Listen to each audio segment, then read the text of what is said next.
jungle.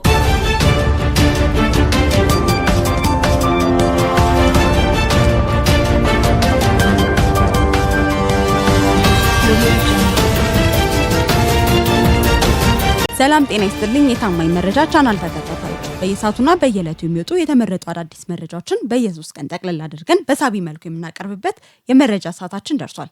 አብራችሁን ቆዩን። ቻናላችንን ሰብስክራይብ፣ ሼር እና ላይክ ማድረግ እንዳትረሱ። ደብረ ታቦር ከህወሓት ወራሪ ኃይል ነጻ ወጥታለች። ደብረ ታቦር ተንደርድሮ የገባው የሻዕቢያና የህወሓት ተላላኪ ቡድን በጀግናው መከላከያ ሰራዊታችን መብረቃዊ ምት መቋቋም ተስኖታል።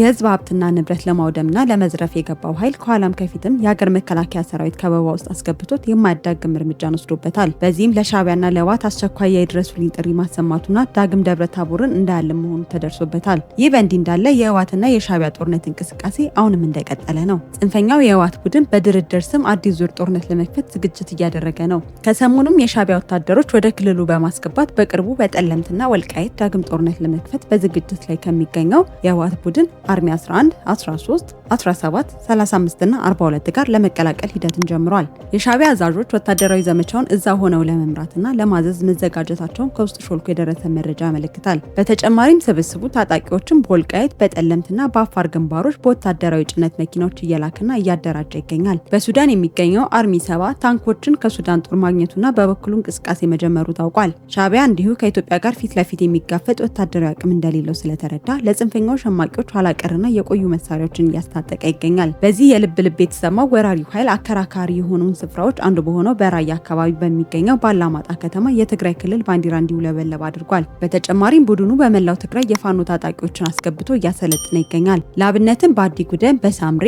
የጭላና ባሰገደ ወይም ረሃዋ ቀበሌ የእግረኛ ታጣቂ እያሰለጠናቸው ሲሆን በተንቤን አብይ አዲ ከአርሚ 60 ጋር የሚካናይዝድ እና ጸረ ድሮን ቴክኒክ እያሰለጠናቸው እንደሚገኝ ከስፍራው በደረሱ ምንጮች አረጋግጠናል። ታጣቂዎቹ ከህወሓት ታጣቂ ጋር ጥምረት ፈጥረው በወልቃይት በኩል ውጊያ እንዲከፍቱ እቅድ መያዙንም አውቀናል። ይህ ሁሉ እንቅስቃሴ ጽንፈኛ ቡድኑ ቦታዎችን በኃይል የመያዝ እርምጃዎችን እንደቀጠለበት የሚያረጋግጥ ነው። ከዚህም ጋር ተያይዞ ጽንፈኛው የህወሓት ቡድን ዛሬም እንደ ትላንቱ ትኩረት ለመሳብ የፌዴራል መንግስት ሊወጋኝ ነው፣ ዓለም አቀፍ ማህበረሰብ ዝም አትበሉ ሲል ጩኸቱን አሰምቷል። ሆኖም እውነቱን የሚያውቀው የትግራይ ህዝብ ሆነ ዓለም አቀፍ ተቋም ለጸባጫሪው ቡድን ምንም ምላሽ ለመስጠት ፈቃደኛ ሳይሆን ቀርቷል።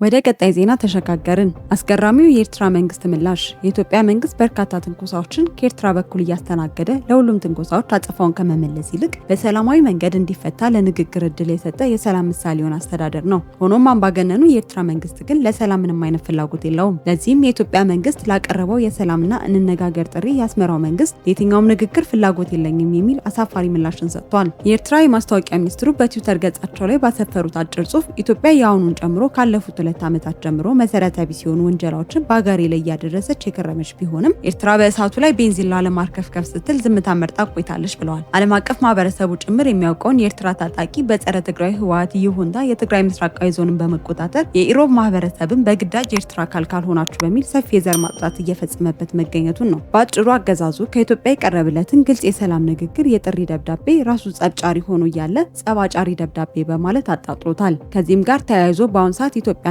ኤርትራ በቃላት የሚያደርጉት ውዝግብ ወደ ጦርነት የሚሄድ አዝማሚያ ቢያሳይም ኢትዮጵያ የዲፕሎማሲው መንገድ በሙሉ አቅሟ ማጣ መጠቀም ይኖርባታል ሲሉ ፖለቲከኞች ገልጸዋል። የኢትዮጵያ ግዛቶች እንዳይደፈሩ የማድረግ ኃላፊነት ቅድሚያ ሊሰጠው እንደሚገባ የገለጹት ፖለቲከኞቹ ዲፕሎማሲያዊ መንገድ በማስቀደም የኢትዮጵያን ጥቅም ማስከበር ቅድሚያ እንዲሰጠው ጠይቀዋል። ዓለምን ባስደነቀ መልኩ የኢትዮጵያ መንግስትም በዚሁ አቋሙ ላይ ጸንቶ አሁን ድረስ ይገኛል። የኢትዮጵያ ከፍተኛ ፍላጎት ለሰላም ቅድሚያ መስጠት ነው። ሆኖም ግን ሻዕቢያ በጎረቤት ሀገራት የውስጥ ጉዳይ ጣልቃ በመግባት ግጭቶችን በማቀጣጠል የሰላም ጠላትነቷን በተግባር ማረጋገጧን አላቆመችም። አሜሪካና የተባበሩት መንግስታት ድርጅት በተደጋጋሚ የሻዕቢያ ወታደሮች የትግራይ ክልልን ለቀው እንዲወጡ ሲጠየቅ እንደነበር የሚዘነጋ አይደለም። ሀገራችን ለቀጠናው መረጋጋት ስትል የሰላም መንበር ብታንኳኳም የሻዕቢያ መንግስት ግን ጦርነትን ምርጫው አድርጎ ይዟል።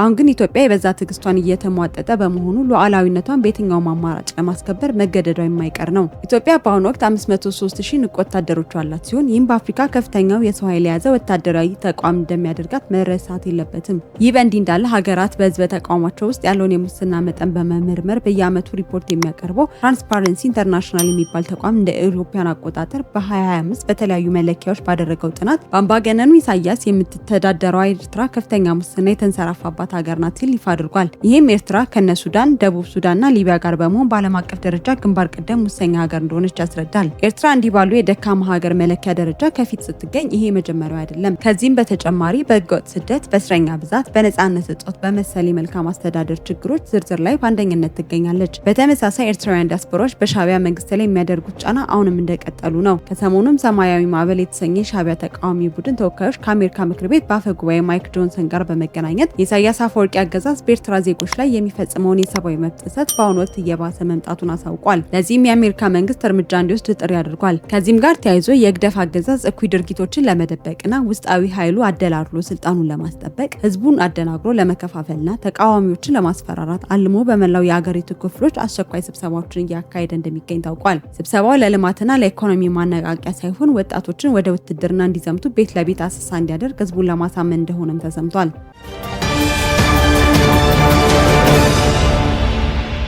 ወደ ቀጣይ ዜና ተሸጋገርን። የሮይተርስ ሐሰተኛ ዘገባ። ሮይተርስ ኢትዮጵያ የሱዳን ፈጥኖ ደራሽ ኃይልን ለማሰልጠን በቤንሻንጉል ካምፕ ገንብታለች በሚል በሳተላይት ምስል የታገዘ የሐሰት መረጃ አሰራጭቷል። ሚዲያው ያቀረበው ዘገባ በታሪካዊ ጠላቶቻችን የተዘጋጀና የሀገራችንን ሰላም ለማናጋት ያለመ መሆኑም ተጋልጧል። ለዚህም የሳተላይት ምስሉ ስለ ስፍራው ካምፕነት መረጃ የማይሰጥና ታጣቂ ያላቸውን ኃይሎች እንቅስቃሴና መገልገያ ስፍራዎችን የማይገልጽ መሆኑን ነው። እንዲሁም በተቃራኒ ቦታው የልማት ስፍራ መሆኑን የሚያረጋግጡ መረጃዎች እየወጡ ነው። በዓለም ታዋቂው የወታደራዊ መረጃ ተንታኝ ጄንስ ራሱ ምንም አይነት ወታደራዊ እንቅስቃሴ በምስሉ ላይ እንዳላየ ገልጿል። ይህን የሳተላይት ምስል እንዳገኙት ሁሉ ወታደራዊ እንቅስቃሴ ማለትም ስልጠና፣ ማጓጓዣና ሌሎች በምስል መታየት ነበረባቸው ብሎ ዘገባው ፈጠራ መሆኑ አስረድቷል። በዋነኝነትም ፈጠራ ዜና ሮይተርስ ውስጥ በሚገኙ 4 ግብፃውያን ያዘጋጁት እንደነበርም ተደርሶበታል። ይህ መሰረተ ቢስ የሆነ የፕሮፓጋንዳ ዘመቻ ኢትዮጵያ በሱዳን ያለውን ግጭት በሰላማዊ መንገድ ለመፍታት የምታደርገውን የዘለቀ ጥረት ለማደናቀፍ ያለመ ነው። እንዲሁም ኢትዮጵያ ላይ ሱዳንና ግብፅን በጋራ እንዲዘምቱ ከመፈለግ የመነጨ ነው። የኢትዮጵያ መንግስት ሉዓላዊነቱን ለማስከበር የሚያደርገውን ህጋዊ ጥረት እንደ ጣልቃ ገብነት በመሳል የሀገሪቱን ገጽታ ለማጠልሸት የሚደረግ ሴራ ነው። መቼም ቢሆን ኢትዮጵያ ለሱዳን ሁለንተናዊ ሰላም ያላት ቁርጠኝነት የማይናወጥና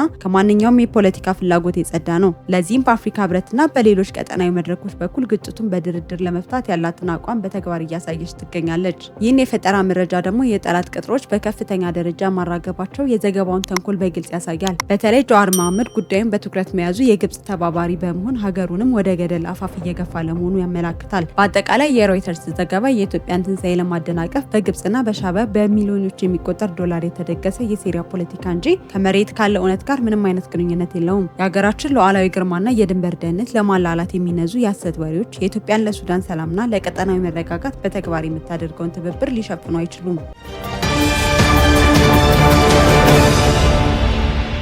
ወደ ቀጣይ ዜና ተሸጋገርን። የአፍሪካውያን መሰብሰቢያ የሆነችው ደማቁ አዲስ አበባ የኢትዮጵያ ብቻ ሳትሆን የአፍሪካ ዋና ከተማ ከ150 በላይ ኤምባሲዎች ያሉባት እንደ አፍሪካ ህብረትና በተባበሩት መንግስታት የአፍሪካ ኢኮኖሚ ኮሚሽን አይነት ታላላቅ ዓለም አቀፍ ተቋም መቀመጫ ነች። ዛሬ ላይ ደግሞ በኮሪደር ልማቱ እንደ ስሟ አበባ ሆናለች። አምራና ተውባ እንግዶቿን እየተቀበለችም ትገኛለች። 39ኛውን የአፍሪካ ህብረት የመሪዎች ጉባኤ ስኬታማ በሆነ መንገድ አስተናግዳለች። የአፍሪካ ህብረት መቀመጫና የአፍሪካ ዲፕሎማሲ ማዕከል የሆነችው አዲስ አበባ ከተለያዩ የዓለም ክፍሎች የሚመጡ መሪዎችን የልዑካን ቡድኖችን ተቀብላ አስተናግዳለች።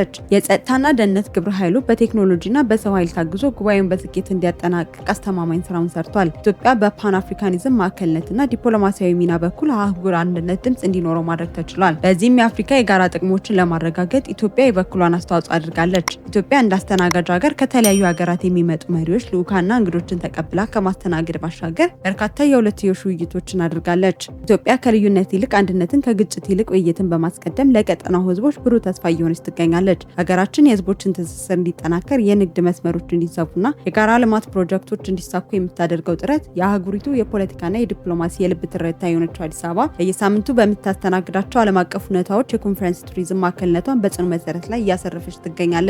ይህ ስኬት ኢትዮጵያ በአፍሪካ ከተሞች መካከል ያላትን የብልጽግና ተምሳሌትነት የሚያጎላ ከመሆኑ ባለፈ ከተማዋ በአህጉራዊ ትብብርና ለዓለም አቀፍ ውይይቶች ያላትን ዝግጁነት ያረጋገጠ ነው። አዲስ አበባ አሁን ላይ የራሷን የከተማ ልማት ተሞክሮ ለሌሎች የአፍሪካ መዲናዎች የምታጋራበትና የአህጉሪቱ የብልጽግና ፋና ወጊ ሆና የምትታይበት አዲስ ምዕራፍ ላይ ትገኛለች። የአፍሪካውያን የጋራ ቤት የሆነችው አዲስ አበባ እንዲህ አምራና ተውባ እንግዶቿን መቀበሏ ለእኛ ለህዝቦቿ ኩራት ነው። የዲፕሎማሲ ማዕከልነቷና የልማት ስኬቷ ለሁላችንም ኩራት ነው።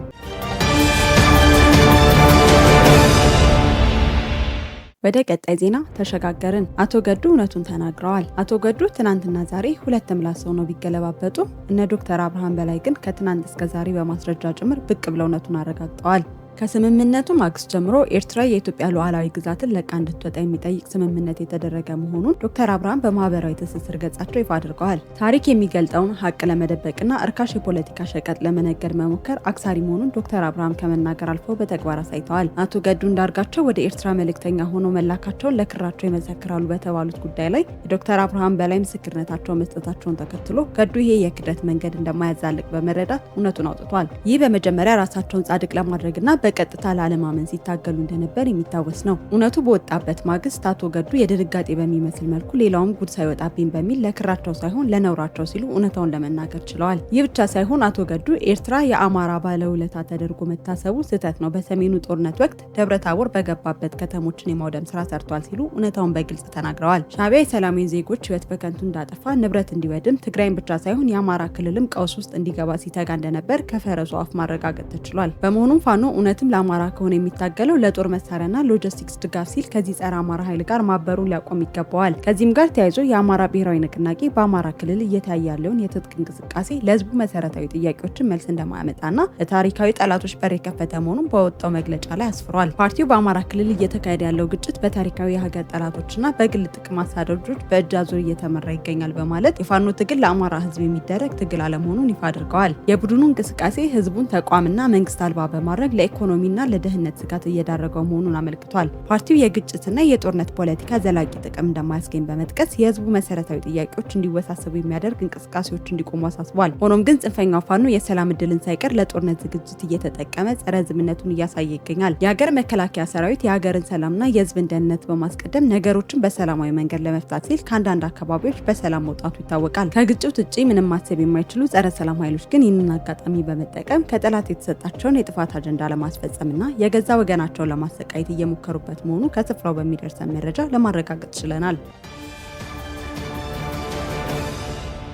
የዛሬው የ3 ቀን መረጃዎቻችን እነዚህን ይመስላሉ።